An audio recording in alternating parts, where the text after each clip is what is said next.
I think about officer accession as the mechanism through which the Army can increase talent levels of that force and carry us forward to face new and increasingly complex challenges.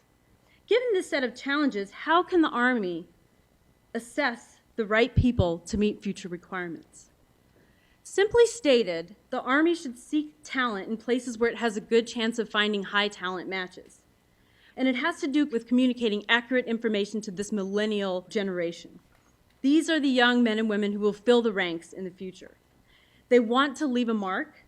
They live on the internet. They're technologically savvy. They consume data, play virtual games. I won't make assumptions, but they might be your children or grandchildren or nieces, nephews. You all know them. What message will appeal to this generation, and how is it to be delivered? We want our officer corps, as well as the rest of the Army, to reflect our society, the diversity in society. And diversity, there's lots of strength in having a diverse organization. So the first order question for us in accessing talent is, accessing talent for what? To fight and win the nation's wars? I mean, that's what the Army's all about. That's our purpose. Okay. But what's the war going to look like in 2040? What kind of wars are the kids who joined our force 2 weeks ago and in the years ahead, what's that world going to look like? What kind of changes in bioengineering, in biocomputing, in nanotechnology are going to come while these young people are on watch? So why can't we go to Dell or Intel or Google and hire 30 people to be Army officers for 3 years? They're not going to command battalions. They're not going to be leaders of the Army in that sense, but they're going to bring a skill set in specialties that don't even exist yet.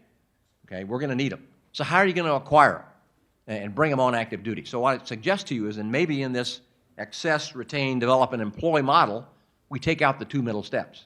We access and we employ those particular skills. Maybe it's in the individual ready reserve, however we want to do it with lateral entry, because there are going to be those skills that we need and that we don't have. We did it in World War II. We went around and we designated, you're a colonel, you're a major, you're a captain, you have a skill set that we need. They did it. They loved it.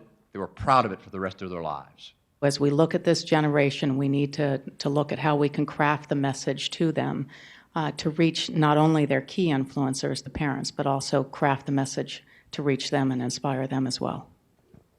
I, too, agree on lateral entries. I do think there are a lot of opportunities out there. And these folks aren't going to end up running the Army. They just aren't going to get there. But there's a need for those people. And I think there are any number of opportunities out there. I'll also suggest, I'm just throwing this out, that maybe we haven't done a good enough job of looking into some of our reserve component at mid-grade levels and saying, hey, you want to come in for a career now? You want to come back in? Or we want to talk about our continuum of service? Is it time for you to come in and fill some of these spots that we need right now? Come in for a year or two. I think it's something we need to really think about and perhaps give a little bit more time and attention to. I think we've got to be a bit agile in our accessions. You know, there's some enduring qualities we've talked about. You know, physical fitness is one of them, and moral character is another. But then there's some new attributes we have to be alert for, like digital literacy. Mr. Lamont's point at the end there is actually the most important one, though. We have done some things as an Army of necessity.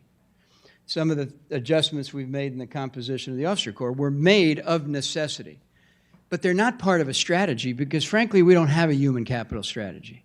And one of the things we're working on is to have a human capital strategy, aspects of which should address the composition of the officer corps, the issue of lateral entry, the qualities that we seek in accession.